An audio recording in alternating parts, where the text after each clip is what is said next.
Good morning दोस्तों।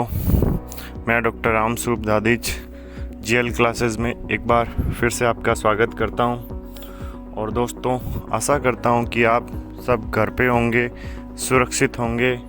और दोस्तों, हमने इस कोविड-19 की जो दूसरी लहर है उसकी आधी से ज़्यादा जो जंग है वो जीत चुके हैं। दोस्तों, आपसे इतनी रिक्वेस्ट है, घर पे रहो, सुरक्षित रहो, हाथ सैनिटाइज करते रहो, मुंह पर और नाक पर जितना हो सके अपने हाथ को कम लगाओ, जिससे इन्फेक्शन फैलने के जो चांसेस है वो कम से कम रहे।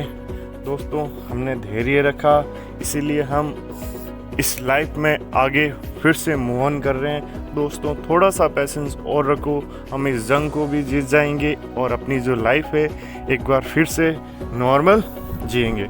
दोस्तों, मैं डॉक्टर राम स्वरूप दादिज एक बार फिर से आपको ये बताने के लिए आया हूँ कि कोविड-19 के लिए जो एक इमरजेंसी इक्विपमेंट यूज़ में लिया जाता है उसी के बारे में आज हम थोड़ी सी डिस्कस करेंगे। इसीलिए दोस्तों, जिन्होंने या जो मेरे प्यारे दोस्त हैं जिन्होंने अभी तक जीएल क्लासेस को सब्सक्राइब नहीं किया, दोस्तों उसे सब्सक्राइब करो, ताकि मेडिकल से जुड़ी हुई, साइंस से जुड़ी हुई और बीएससी जो आपके ग्रेजुएशन है उससे जुड़ी हुई कोई भी इन्फॉर्मेशन है मैं वो वीडियो के ज़रिए या मेरे जो टेलीग्राम चैनल है बायोलॉजी विजार्ड उससे ज़रिए आपको देता रहूँगा। इसलिए जल्दी से जल्दी मेरे टेलीग्राम चैनल और आपके यूट्यूब चैनल है जो जीएल क्लासेस उसको सब्सक्राइब कर लें। दोस्तों, आज हम बात करेंगे आपके वेंटिलेटर के बारे में। दोस्तों, जैसे कि आपको पता है कि वेंटिलेटर का जो यूज़ है इमरजेंसीज, कोविड केसेस या कोई भी बीमारी होती है उसके अंदर किया जाता है, या फिर हम ऐसे बात करें तो भी सही है कि वेंटिलेटर जो किसी भी पेशेंट के जीवन और मृत्यु के बीच का जो छोटा सा स्पेस होता है वो वेंटिलेटर होता है। जैसे हम बात करें कि किसी पेशेंट को ज़्यादा इमरजेंसी या ज़्यादा सांस लेने में तकलीफ़ हो रही है किसी बीमारी की वजह से, उसको यदि टाइमली वेंटिलेटर मिल जाता है तो उसकी ज़िंदगी को बचाया जा सकता है। दोस्तों, इसीलिए वेंटिलेटर का यूज़ मोस्टली कोई भी डिजीज़ होता है जिसके अंदर इमरजेंसी केसेस है वहाँ पर इसका यूज़ किया जाता है। दोस्तों, अब बात करते हैं कि कौन कौन सी चीज़ जैसे या फिर कौन कौन से डिजीज़ में, जैसे फॉर एग्ज़ाम्पल श्वास से संबंधित कोई भी बीमारी होगी उसके अंदर, या फिर ऐसी कोई बीमारी जिसके अंदर हमारे ज़्यादा से ज़्यादा हम O2 को ना तो इन कर पा रहे हैं ना हम O2 को आउट कर पा रहे हैं। इट मीन्स हमारे जो लंग्स है वो लंग्स डैमेज हो गए, या जो लंग्स का फॉर्मेशन है या सर्कुलेशन है वो सही ढंग से नहीं हो रहा है। उस कंडीशन के अंदर भी हम क्या कर सकते हैं, वेंटिलेटर का यूज़ कर सकते हैं। मोस्टली वन वर्ड में बोले तो ये हो गया कि हम लंग्स से O2 को इन और आउट नहीं कर पाएंगे, वहाँ पर वेंटिलेटर की ज़रूरत पड़ेगी। सेकंड बात करते हैं इसके कंपोनेंट्स के बारे में। जैसे कि दोस्तों, आपको सबको पता है कि वेंटिलेटर एक मशीन होती है। जो इसकी प्राइजेस की बात करें तो दोस्तों, पहले की जो आपके वेंटिलेटर की जो मशीन आती थी उसकी कॉस्ट इतनी हाई नहीं थी, क्योंकि वो एक कंप्यूटराइज्ड मशीन थी, परंतु वो इतनी डिजिटल मशीन नहीं थी, इसीलिए उसका इतना कॉस्ट भी नहीं था। बट जो प्रेजेंट के अंदर मशीनें आ रही वो डिजिटल मशीन होती है, इनकी कॉस्ट भी हाई होती है क्योंकि इनके अंदर विभिन्न प्रकार के सेंसर यूज़ किए जाते हैं। अब बात करते हैं कंपोनेंट्स के बारे में।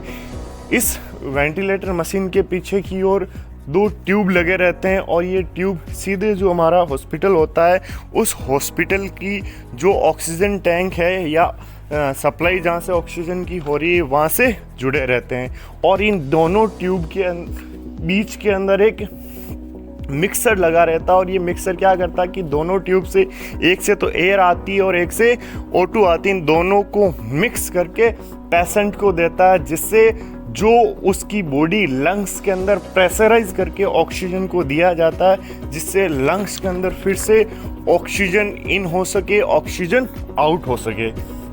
ये इनके कंपाउंड्स होते हैं। अब बात करते हैं हम इनके सेंसर के बारे में। जैसे कि दोस्तों, आपको पता कि जो प्रेजेंट के अंदर वेंटिलेटर जितने भी मशीन है उनके अंदर सेंसर का यूज़ किया जाता है, कि ये सारी मशीन डिजिटल होती है। इसके अंदर की ओर भी सेंसर होते हैं, बाहर भी सेंसर होते हैं, और ये सेंसर इसलिए होते हैं कि पहले हम इन सेंसर के द्वारा ही सेट करते हैं कि पेशेंट को कितनी ऑक्सीजन की नीड है और उसी हिसाब से उसको ऑक्सीजन दी जाती है। कई बार होता क्या है कि वेंटिलेटर लगने के बाद में यदि बाई चांस ऑक्सीजन का सप्लाई ज़्यादा हो रहा है या ऑक्सीजन का सप्लाई पेशेंट को कम हो रहा है, या फिर हम बात कर लें कि बाई चांस किसी हॉस्पिटल के अंदर जिसके माध्यम से O2 का सप्लाई हो रहा है वेंटिलेटर तक, यदि वहाँ पर किसी रीज़न की वजह से यदि वो सप्लाई बंद हो जाए तो ये सेंसर हमें अलार्म या इंडिकेशन देते हैं कि ये प्रॉब्लम आ गई है। इसीलिए हॉस्पिटल स्टाफ या जो भी है वो तुरंत हरकत में आ जाता है। दोस्तों, वेंटिलेटर एक जीवनदायी मशीन होती है। यदि किसी भी पेशेंट को ये टाइम पर मिल जाती है तो उसकी ज़िंदगी बचाई जा सकती है। और यदि धीरे धीरे, जैसे फॉर एग्जांपल 10 दिन या 15 दिन के बाद में जैसे ही पेशेंट की ब्रीथिंग नॉर्मल हो जाती है तो उसको ऑक्सीजन आपके वेंटिलेटर से हटा दिया जाता है और वो धीरे धीरे अपनी वापस से उसी लाइफ को जीना स्टार्ट कर देता है। दोस्तों, आशा करता हूँ कि ये जानकारी आपको अच्छी लगी होगी और उम्मीद करता हूँ आपसे कि आप घर पे रहेंगे, सुरक्षित रहेंगे, अपने आप को सुरक्षित रखेंगे, अपनी फैमिली को सुरक्षित रखेंगे और इस लाइफ को हम फिर से जिएंगे। Thank you so much.